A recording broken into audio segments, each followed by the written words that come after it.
teman-teman tadi ada pemaparan beberapa cara penggunaan dari GWS.dat gitu ya, dimulai dari menggunakan data-data yang ada diolah di Microsoft Excel, langsung visualisasinya langsung bisa diintegrasikan GWS.dat itu sendiri. Nah, sekarang buat teman-teman yang kira-kira mau nanya, bisa dipersilahkan. Pak Elmi, silakan. Assalamualaikum warahmatullahi wabarakatuh. Ya, silakan Pak Elmi. Selamat sore buat semua. Salam kenal dari Surabaya. Saya Elmi Sumiarsono.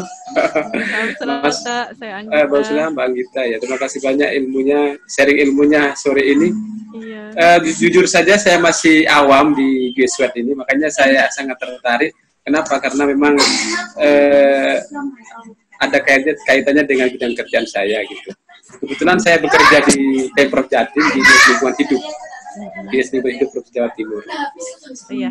Salam kenal buat semua ya. Mudah-mudahan ajang silaturahmi ini bisa berlanjut di luar forum ini.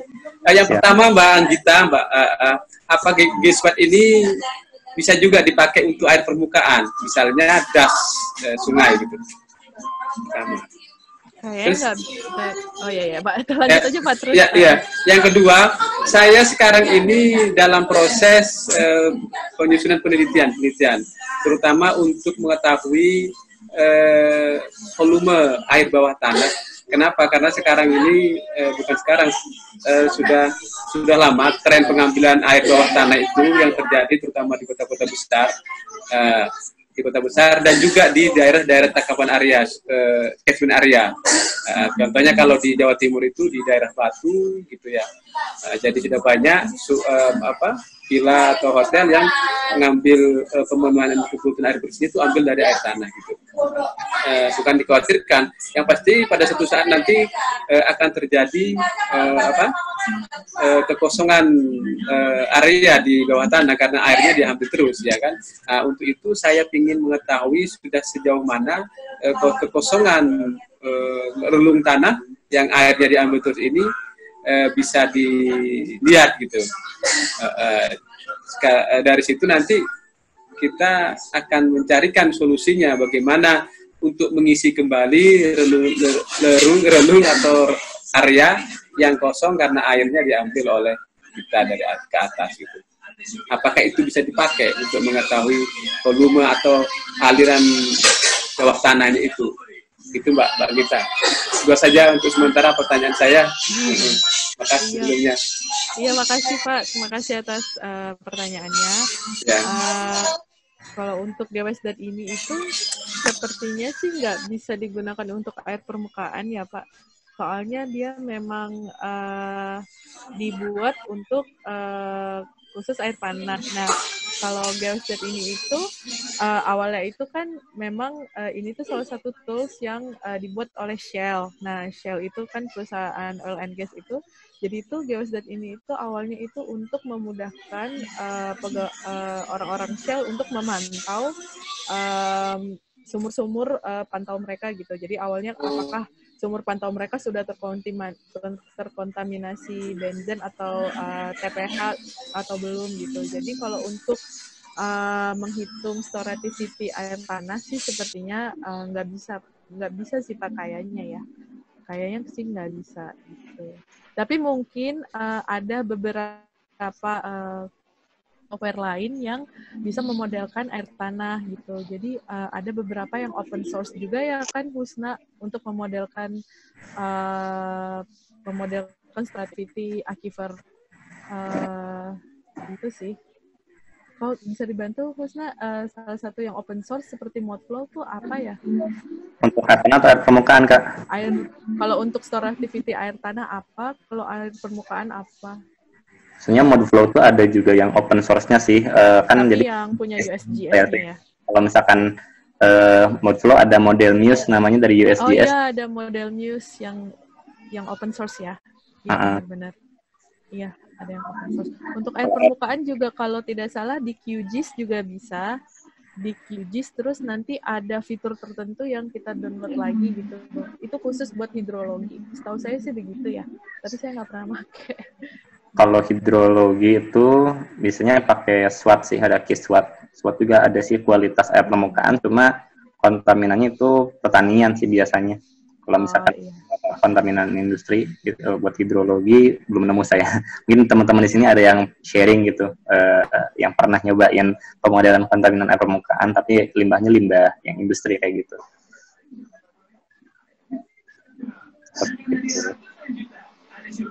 Itu Pak Helmi jawabannya. Oke. Iya. Jadi memang harus diambil dari sumur ya, samplingnya itu ya. Sumur ya.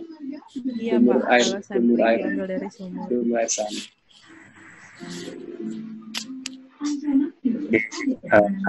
Makasih untuk Pak Helmi. Cukup pertanyaannya Pak? Terus sementara. Halo, 1, 3. Bisa minta dong kontak personnya Mbak Gita atau Mas Susna? Terus saat saya tinggal aja ya. Boleh Pak, boleh. Katanya aja. Boleh Pak nanti. Gimana ya? Ya. Iya. Oke, yang selanjutnya ada yang mau bertanya lagi yang angkat tangannya? Ada Pak Thomas tuh. Oh, silakan. Apa kabar Pak Thomas? Oleh host, apakah? Halo. Ya, terima kasih Mas Wisna dan Mbak Gita atas presentasinya ini. Ya, baik Mbak Gita. Ya nggak apa-apa nih, masih pada semangat terkait dengan pembelajaran untuk software. Cuman saya ingin bertanya, ini kan aquifer salah satu metode untuk kontaminan transport gitu ya Mbak. Iya. Cuman ini kan memang medianya adalah air tanah.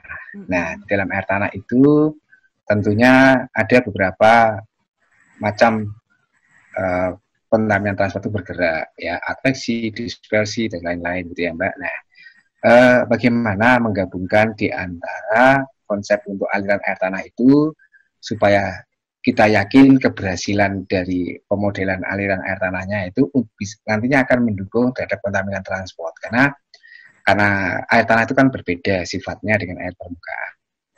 Iya benar-benar. Cuman sayangnya kalau di GWSDAT ini itu iya, karena jangan sampai kita hanya mendasarkan kepada cuman interpolasi titik-titik sampel, Mbak. Jadi saya lihat cuman interpolasi titik sampel. Kalau GWSDAT ini memang fokusnya itu bukan buat model. Iya. Jadi ini untuk visualisasi aja. Ada beberapa fitur air tanah di GWSDAT yang nggak ada, misalnya kayak K-nya berapa gitu ya. Betul, itu yang sangat mendasar sekali. Sebenarnya. Ya, betul. Di GWSDAT kemudian ada. Ini yang saya lihat sebenarnya tidak, ini sebenarnya kalian seperti hanya interpolasi saja, seperti kita membuat data XYZ, interpolasi, dan satu juga yang belum dipelajari adalah bagaimana cara kita melakukan validasi atau cross validasi dari interpolasi yang kita gunakan. Karena metode interpolasinya kan juga tidak disebutkan di sini. Oh iya, validasinya itu ada sih Pak kalau di GWSDAT. Nanti di user manualnya itu ada. Ada kalau. Ya, jadi ini kan seperti halnya kalau kita menggunakan kayak misalkan data spasial, ArcGIS, quantum GIS dan lain-lain. Ya. Jadi hanya interpolasi titik tidak berdasarkan kepada konsep aliran air tanah. Oh enggak, kalau GWSDAT sebenarnya enggak, konsep air tanahnya itu tidak terlalu dipakai. Tidak terlalu, karena saya lihat karena kan kita nyusun seperti itu kan susah sekali, dan itu hanya kita hanya untuk interpolasi saja. Bagaimana konsep itu? Oke, ya tidak apa-apa Mbak. Memang ya itu salah satu cara gitu. Cuman ya nanti kalau konsep untuk air tanah kan tentunya mesti harus kita masukkan karena kontaminan ini bergerak dalam air tanah, media air tanah. Gitu. Jadi bukan media. Ya, Pak. Betul, bukan hanya bergerak dalam spasial analisis saja. Kan kalau saya lihat ini masih spasial analisis lah ya. Tapi tidak apa-apa. Tidak apa-apa, yang namanya software free software itu kan tidak bisa sedetail dalam yang license software, tapi bisa juga untuk seperti itu. Tapi ya dalam konsep air tanah masih ada yang perlu ditinjau. Ya gitu aja Mbak Gita. Iya, makasih sukses. Pak Thomas. Ya, untuk seluruhnya. Ya. Oke, terima kasih kepada Pak Thomas untuk diskusinya dan masukannya. Mungkin teman-teman lain juga ada yang mau bertanya lagi, silahkan, dipersilahkan. Maaf Bapak Ibu semua, kalau misalkan ada yang mau ditanyakan bisa memilih reaction angkat tangan ya, ada di bawah menu reactionnya. ini seperti yang Pak Putu, Santika Yasa ini. Nanti kita unmute. Oke, Pak Putu mungkin ada yang mau ditanyakan. Silakan, sudah di unmute. Baik, terima kasih Mbak Anggita dan Pak Husna. Ya, terima kasih. Saya dari Bogor ini, Mbak. Mohon maaf. Jadi saya juga termasuk tadi mengikuti, sangat menarik gitu ya, terkait dengan penjelasan penggunaan GeoSDAT untuk pemetaan sebenarnya, pemetaan polutan untuk air tanah, dan kemudian saya masih baru di sini, jadi ada mungkin sangat dasar. Pertanyaan pertama terkait dengan data. Apakah ada prasyarat khusus terkait dengan data yang diperlukan dalam satu wilayah? Gitu. Jadi artinya untuk membuat peta yang dalam arti bisa kita interpretasikan, apakah ada berapa jumlah sebenarnya dalam satu kawasan yang kita perlukan, itu berapa rapat data itu diperlukan. Itu yang pertama. Kemudian yang kedua, tadi saya setuju dengan mungkin Pak Thomas yang disampaikan, mungkin perlu model terkait tadi aliran, dan sepertinya memang tidak masuk ya, artinya tidak tidak ikut atau tidak tercantum di dalam GeoSDAT ini. Nah, apakah dimungkinkan, ini kan pemetaan ya, visualisasi dari data yang seperti tadi Mbak Gita sampaikan di awal, bahwa ini adalah sebatas visualisasi data. Nah, apakah dimungkinkan untuk tahapan berikutnya dari hasil visualisasi data itu, sebagai contoh misalkan memiliki data yang time series itu, apakah dimungkinkan dari data tersebut untuk melakukan analisis tadi aliran dan lain sebagainya? Mungkin dua itu ya. Terima kasih. Ya, makasih Pak Putu atas pertanyaannya.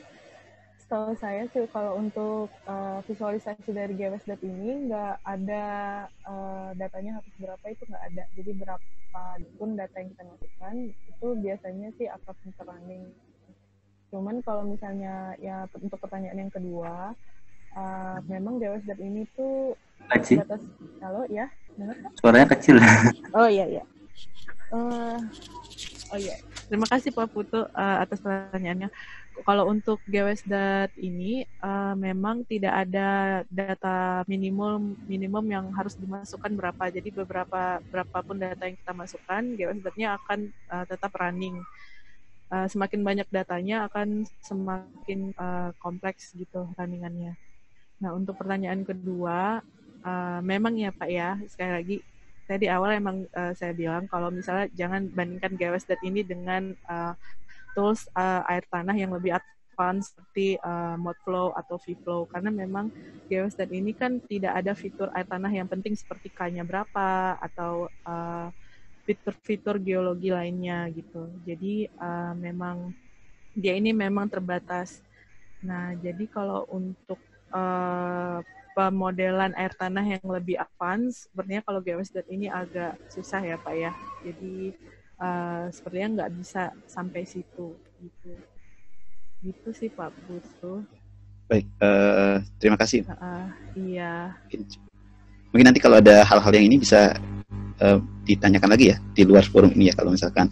Kebetulan ya, kebetulan ada ini, jadi kita mau memetakan air tanah di mana namanya, di Jakarta gitu ya. Jadi dari data itu, nah itu yang pertanyaan pertama tadi, apakah ada syarat khusus misalkan satu kawasan itu perlu data berapa gitu, karena kan kita perlu identifikasi juga apakah jumlah sampel itu mencukupi atau tidak. Oh, nggak ada sistem. Nggak ada ya. Baik, makasih. Iya, makasih Pak. Terima kasih Pak Putu. Sama-sama. Kontak langsung dengan Mbak Angginya, nanti bisa tanya. Terima kasih. Oke. Selanjutnya teman-teman, apakah masih ada yang mau ditanyakan lagi terkait dengan GeoSDAT ini sendiri yang sudah dipaparkan? Silakan Pak ini. Baik, terima kasih. Assalamualaikum warahmatullahi wabarakatuh. Selamat sore semuanya. Mbak Anggita, itu saya mau tanya, untuk input data manualnya gimana? Itu kan formatnya saya lihat itu dari Excel itu formatnya masih bingung saya untuk datanya, apakah kita bisa input manual apa langsung dimasukkan datanya di situ, bagaimana, soalnya yang langkah-langkahnya saya agak paham, cuma input datanya itu tadi yang maksudnya untuk sumur ini kontaminannya apa aja gitu kan, kan kira-kira seperti itu. Cuma untuk menginputkan data Excel-nya itu secara manual bagaimana gitu. Kayak contoh gitu ya Mbak ya? Iya. Kayak contoh cara memasukkan datanya gimana gitu ya? Iya. Iya. Soalnya kan itu tadi kan cuma Mbaknya langsung loading langsung aja. Datanya sudah ada, kalau misalnya kita menginputkan secara manual bagaimana? Kalau saya, coba saya share screen-nya dia. Oke. Kalau saya, Mbak, biasanya, jadi biar saya tuh nggak melakukan kesalahan-kesalahan gitu, jadi biasanya tuh saya, yang basic example ini, saya edit, jadi saya rename, dan itu saya masukkan sesuai dengan sumur-sumur yang saya mau, misalnya sumur 1, terus saya masukkan yang ini tuh saya tidak benzen misalnya. Format datanya dalam apa Mbak di save-nya? Di save-nya dalam bentuk Excel biasa aja Mbak. Nah, misalnya saya masukkan seperti ini sesuai dengan yang saya mau, terus nanti save-nya itu seperti biasa aja. Save-nya itu seperti biasa. Soalnya kayaknya misalnya jadi save-nya kayak bisa biasa nge-save Excel gitu, Mbak. Jadi langsung gitu. Jadi biar saya nggak input misalkan ini kan Excel-ku 2017 atau itu, ini formatnya. Iya. Dalam apa gitu, supaya kita bisa memanggil di GWS apa itu di aplikasinya.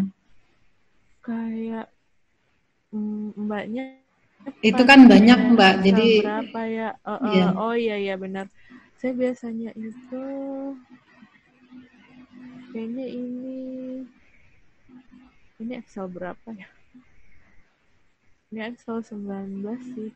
Kayaknya Excel biasa ya? Biasa juga bisa kok Mbak. Saya juga bisa ya? pakai. Bisa kok asal Excel-nya terinstall GWS. Iya. Saya pikir ada ini tersendiri, jadi makanya. Misalnya jadi berarti otomatis format Excel apa aja bisa di load ya, bisa dipanggil. Bisa. Terus di GWS.nya itu kan bentuknya sheet ya. Jadi kalau misalnya add sheet yang lain di sampingnya juga boleh. Misalnya mau menambahkan catatan, tapi nanti GWS.nya akan tetap ngerunning yang sheet GWS.nya kok. Gitu. Jadi GWS.nya ada banyak sheet juga bisa kok Mbak. Ada banyak lembar, bisa. Jadi kalau misal di sampingnya mau coretan atau catatan, bikin sheet sebelahnya di satu lagi juga bisa gitu. Iya. Itu kan masing-masing sumur itu kan biasanya kan kontaminannya kan enggak cuma satu aja gitu. Oh ya, sebelumnya saya perkenalkan dulu. Nama saya Jus Farida dari ITAK Surabaya, saya akademis. Iya. Sama Pak Elmi di Pemda, saya di kampus Pak di Teknik Geologi ITAK. Ya ini karena kan saya juga biasanya kan untuk yang seperti ini nanti saya ajarkan juga ke mahasiswa saya gitu. Jadi saya senang software juga.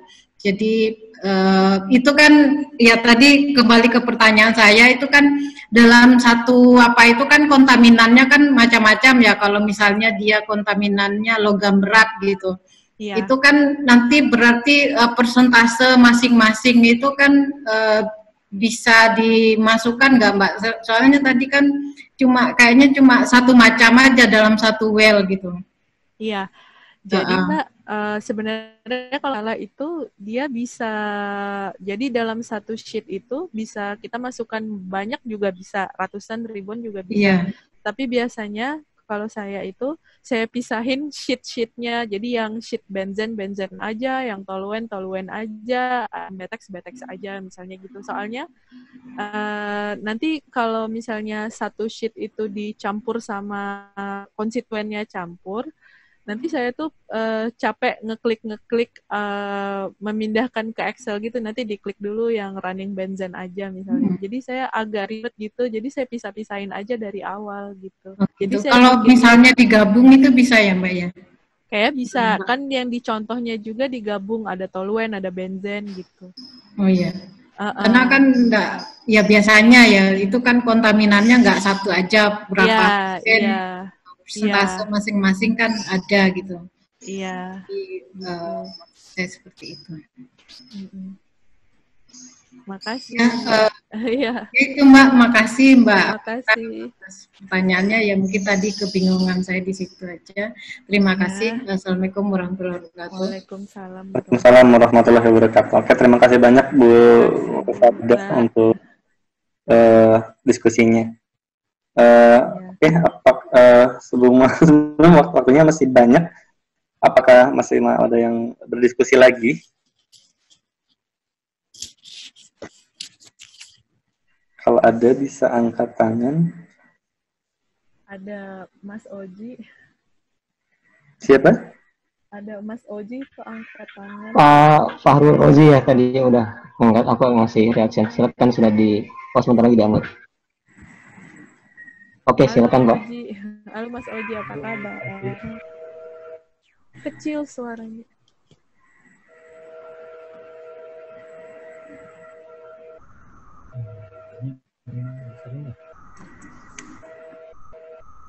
Halo. Ini kedengaran nggak Kak? Iya, kedengaran kok. Ini nih Kak. Jadi 3 pertanyaan sih kalau di sini. Iya.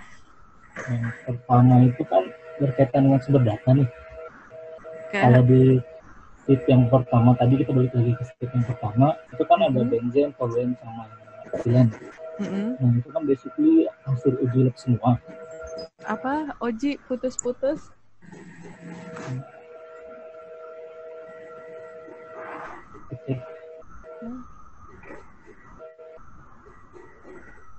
Halo. Ini untuk hasil ujinya Kak. Halo, iya. Nah, hasil ujinya tadi kan itu ada macam-macam ya. Iya. Itu kan berarti hasil uji labnya harus keluar dulu dari kan ya? Iya, biasanya gitu. Biasanya tuh aku kalau ngerjain GWSDAT itu kalau hasil dari lab, biasanya pakai lab data air tanah yang dari lab itu keluar kan dalam bentuk Excel, jadi langsung di copy ke GWSDAT. Biasanya gitu sih. Itu kan ada salah satunya GW ya, groundwater yang sendiri. Iya, GW itu groundwater level. Itu posisi muka air tanahnya kah atau posisi aquifernya? Posisi muka air tanahnya. Nah, balik ke ini pertanyaan lagi kan ya, balik lagi ke ke tabel sebelahnya kan. Dengan aquifer. Nah, aquifer sendiri kan berarti kita bicara mengenai depth ya? Iya. Untuk mendetermine depth-nya itu terhadap GW-nya sendiri gimana? Atau terpisah atau gimana? Jadi GW-nya itu udah langsung dalam bentuknya MBGS gitu, Oji. Jadi kayak meter below ground surface. Jadi biasanya sih gitu aku. Jadi udah dalam sendiri berarti ya? Jadi kayak dihitung dulu di luar gitu. Jadi nggak digabung sama yang topografinya gitu.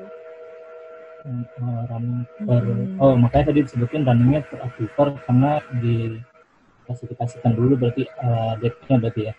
Iya. Nah ini yang terakhir Kak, yang menarik nih berkaitan dengan kontaminan plumnya. Iya. Kan terkadang kontaminan plum sama groundwater flow nggak selalu kadang sama arahnya nih. Berkata Pak Mas tadi kan ada yang berkaitan dengan sifat kimia masing-masing. Iya. Betul, ini balik lagi pertanyaan lagi, apakah dia mengikuti flow-nya, groundwater flow-nya, atau bisa mengembangkan sifat dari kontaminan flow-nya?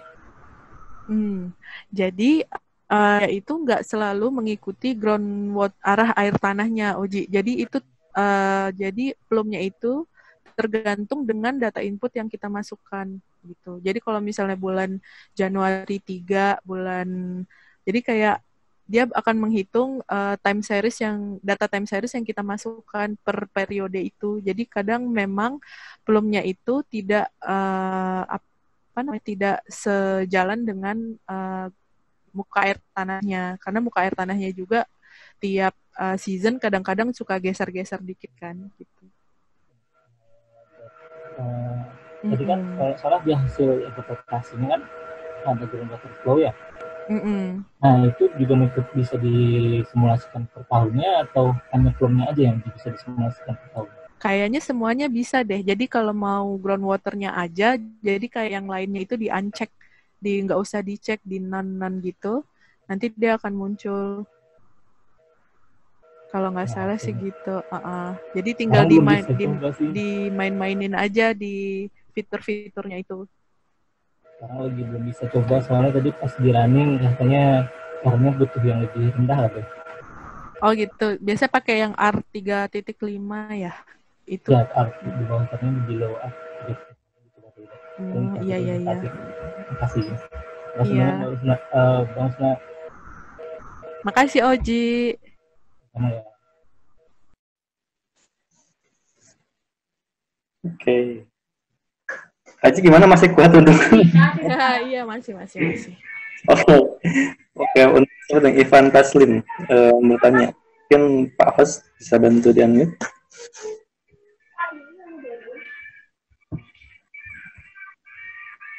Ya, terima kasih. Assalamualaikum. Halo Ivan. Anggi dan Mas Susna. Ya, cuma mau tanya nih, sharing sedikit tentang permodelan kontaminasi air tanah ya ceritanya ini. Nah, gimana kalau misalnya ada penelitiannya, saya punya penelitian mendeteksi air lindi, air kontaminasi dari air sampah, air lindi, tapi pakai geolistrik. Nah, pakai geolistrik. Nah, data setiap kedalaman yang terdeteksi ada kontaminasi air lindi itu bisa nggak dimasukkan ke Excel-nya tadi. Jadi mau nambah permodelan aja. Jadi kalau di geolistrik bisa pakai area student, nanti permodelannya bisa pakai software yang ini. Boleh, kayaknya bisa diakal-akalin gitu ya Pak ya. Jadi kayak anggap aja di suatu titik itu ada sumur gitu ya Pak ya. Ya. Terus di kedalaman tertentu, terus ada konsentrasinya nggak Pak? Kalau konsentrasinya belum bahas ke situ, cuman untuk deteksi awal kontaminasi air lindi itu di pemukiman, deteksi awalnya kan pakai survei permukaan, pakai geodetik nih. Untuk survei lapangannya, ngambil sampel tuh di air sumurnya warga, bawa ke lab, bawa ke laboratorium. Nah, dari titik-titik yang kita dapat di hasil permodelan geolistrik, dan hasil titik-titik yang kontaminasi hasil lab dari sumur-sumur warga, data itu saya masukkan ke Excel GWSDAT. Nah, jadi ada dua model nih ceritanya nanti.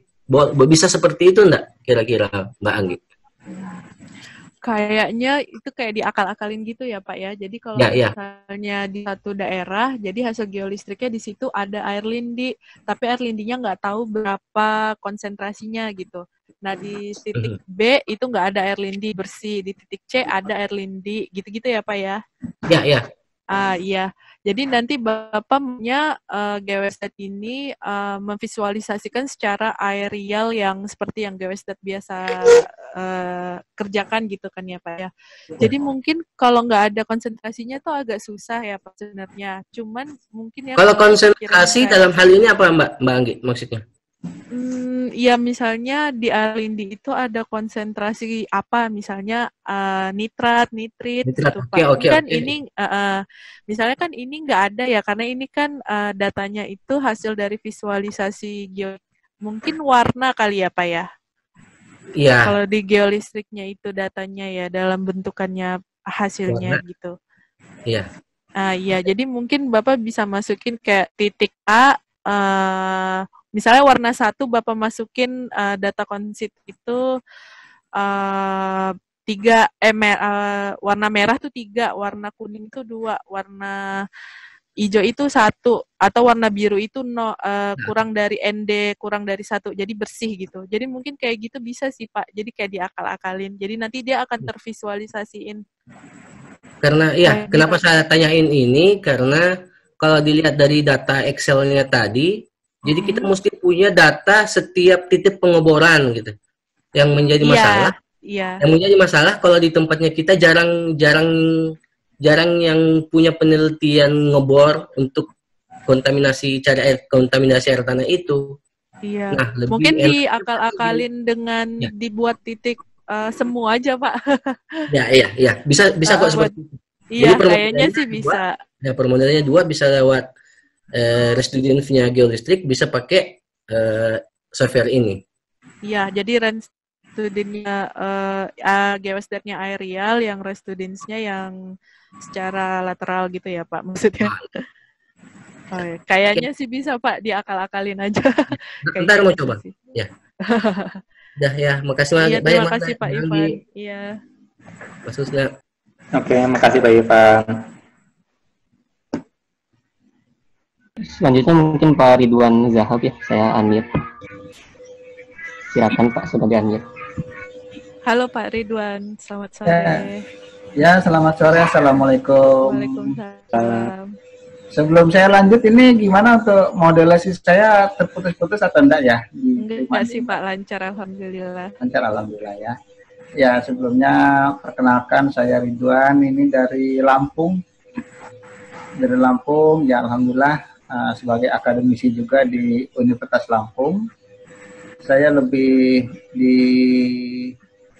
core-nya di teknik pertanian, tapi masih di Fakultas Pertanian, jadi belum di jurusan pertanian. Saya tertarik dengan materi yang disampaikan oleh Mbak Anggita. Hanya begini, sebagai seorang awam di bidang pertambangan barangkali atau di air tanah, tapi bisa dikaitkan dengan bidang saya yang di sumber daya air, khususnya di permukaan. Mbak Anggita, yang ingin saya tanyakan begini. Tadi juga Mas Husna sudah menyinggung mengenai software, dan yang ditanyakan oleh Pak Elmi ya, Pak Elmi tadi untuk bagaimana analisis ini bisa nggak untuk air permukaan. Nah, saya memang menggunakan software SWOT. SWOT itu untuk analisis air permukaan akibat dari suatu kegiatan atau tindakan pengelolaan daerah aliran sungai terhadap dampaknya terhadap kondisi hidrologi dan pencemaran air di permukaan. Nah, yang ingin saya tanyakan, apakah dengan GWSDAT ini kita juga bisa mempelajari perilaku air bawah tanah akibat dari suatu tindakan pengelolaan das di atas permukaan tanah. Gitu. Itu yang pertama. Kemudian yang kedua,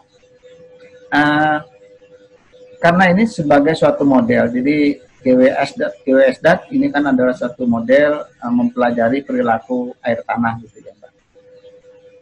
Seperti kalau saya menggunakan SWOT, tentunya model ini baru bisa kita pakai untuk suatu pengambilan kebijakan, tentunya jika sudah kita lakukan kalibrasi dan validasi.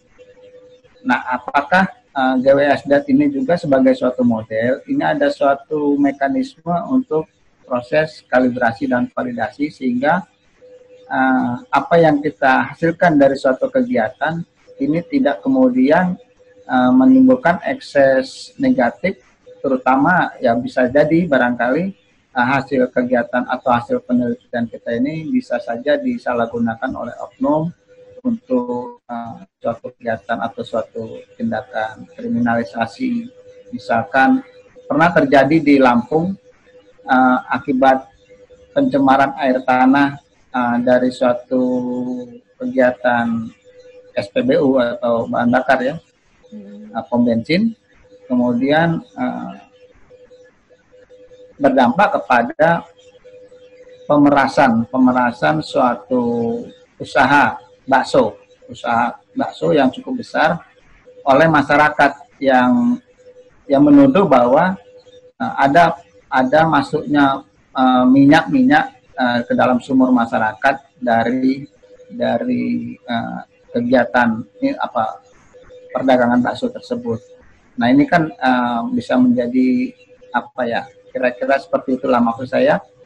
Apakah ada proses kalibrasi dan validasi sehingga hasil ini memang bisa kita nyatakan sebagai suatu kegiatan penelitian yang valid.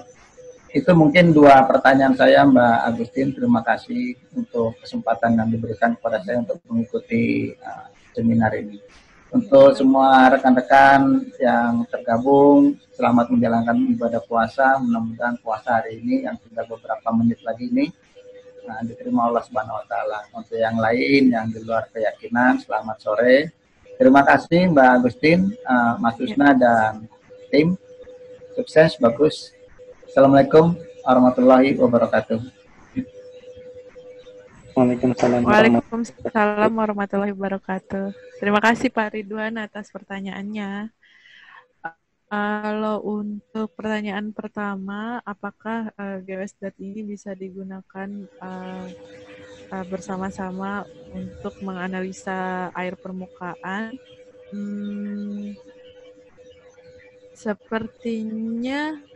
Sepertinya bisa apabila ada datanya. Jadi kalau misalnya kita yakin air permukaan tersebut dan air tanah yang akan kita sampel itu memang memiliki koneksi. Jadi ada beberapa tipe air tanah misalnya yang unconfined aquifer, air tanah yang tidak tertekan, itu biasanya memiliki koneksi dengan air permukaan yang di atasnya. Tapi kadang-kadang juga nggak ada, Pak. Jadi misalnya unconfined air tanahnya itu dekat dengan sungai gitu. Jadi misalnya kalau air sungainya terkontaminasi, bisa jadi air bawah tanahnya juga sudah terkontaminasi. Nah itu bisa kita data-datanya itu bisa kita pakai GWSDAT ini kalau kita punya data hasil sampel dari sumur yang terdekat dari sungai tersebut, misalnya gitu. Jadi begitu sih Pak, kalau misalnya ingin begitu penelitiannya. Terus yang kedua tentang validasi data GWSDAT yang kita masukkan agar tidak terjadi konflik dan data tersebut valid untuk dijadikan tulisan, sepertinya bisa asal tahap-tahap kita melakukan sampel air tanahnya itu sudah sesuai dengan standar yang berlaku. Jadi GWSDAT ini hanya untuk tools, sebagai tools visualisasi agar lebih mudah pembaca mengerti tentang penelitian yang kita lakukan. Gitu sih Pak. Ya. Kayaknya sih bisa. GWSDAT ini kan hanya tools ya Pak. Jadi sepertinya sih bisa gitu. Oh, jadi saya pertegas untuk GWSDAT ini hanya tools untuk memvisualisasi data hasil pengambilan sampel di lapangan. Iya. Bukan untuk membuat simulasi atau menggambarkan penyebaran gitu ya, penyebaran. Ya, kalau penyebaran ke depan misalnya kayak gitu ya Pak, kayak 10 tahun lagi bagaimana? Ya, tidak. Atau penyebaran untuk satu wilayah gitu pada suatu beberapa sumur yang kita ambil sampel itu mungkin seberapa jauh tingkat pencemaran ya dari suatu sumber itu. Seperti itu bukan seperti ini ya GWSDAT ya. Iya, bukan Pak. Jadi kalau jadi hasilnya seperti itu. Jadi kalau berapa jauh konsentrasinya, tapi itu sesuai dengan data input yang kita lakukan gitu Pak. Sesuai dengan data yang kita masukkan di dalam Excel-nya. Tapi GWSDAT ini nggak bisa melakukan kalkulasi ke belakang atau ke depan gitu. Kalkulasi sebelum atau kayak simulasi 20 tahun depan gitu tidak bisa. Mungkin kalau mau se-advance itu harus makainya yang Modflow atau vFlow gitu. Atau model Muse gitu. Jadi yang lebih advance perhitungannya. Iya. Jadi memang hanya lebih kepada bagaimana menampilkan data ya untuk visualisasi data tadi ya. Iya, visualisasinya jadi lebih bagus ya, lebih jelas ya. Betul. Ya. Lebih jelas dan lebih cepat. Ya. Tapi Mbak Agustin tadi menampilkan contoh data itu seperti time series dari 2002 sampai 2018 ya. Iya, jadi saya itu biasanya kalau kerja itu saya punya data itu dari tahun 2013 sampai tahun 2019. Jadi kami selalu melakukan sampling setiap 6 bulan sekali dan data-data sampling itu yang dimasukkan ke GWSDAT. Jadi nanti dia memvisualisasikannya animasinya dalam bentuk periodik gitu, Pak. Terkait dengan pertanyaan Pak Thomas tadi, Thomas Putranto ya. Ini kan ada proses interpolasi atau ekstrapolasi gitu. Iya. Nah itu ekstrapolasi artinya antar titik saja ya, atau antar waktu yang diekstrapolasi atau diinterpolasi. Sepertinya antar titik, Pak. Antar titik ya, antar titik. Oke. Lebih ke statistik. Iya. Terima kasih Mbak Agustin, Mbak Gita untuk penjelasannya. Terima kasih Mas Husna. Terima kasih. Terima kasih Pak.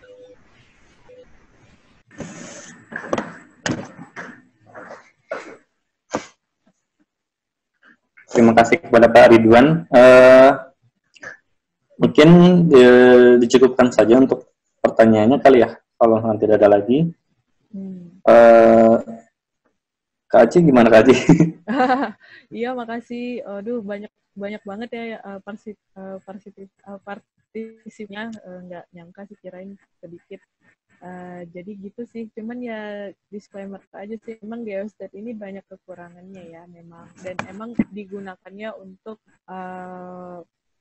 kalau saya sih ya pada saat di lapangan atau pada saat hasil data laboratorium, hasil samplingnya muncul gitu. Jadi biasanya kalau saya kerja itu, saya kalau misalnya samplingnya hari ini keluar dari laboratorium, ya besoknya harus dilaporkan ke bos atau dilaporkan ke klien, jadi harus cepat gitu. Jadi itu saya pakai GWSDAT lebih berguna dan lebih bagus gitu.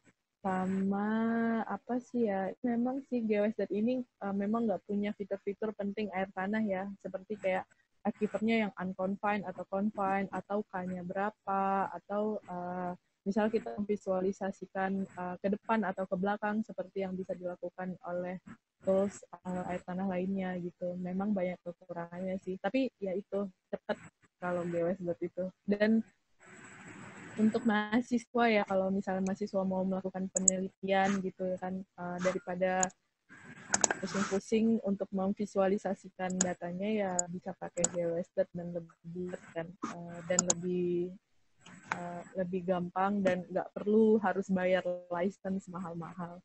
Jadi berguna banget sih.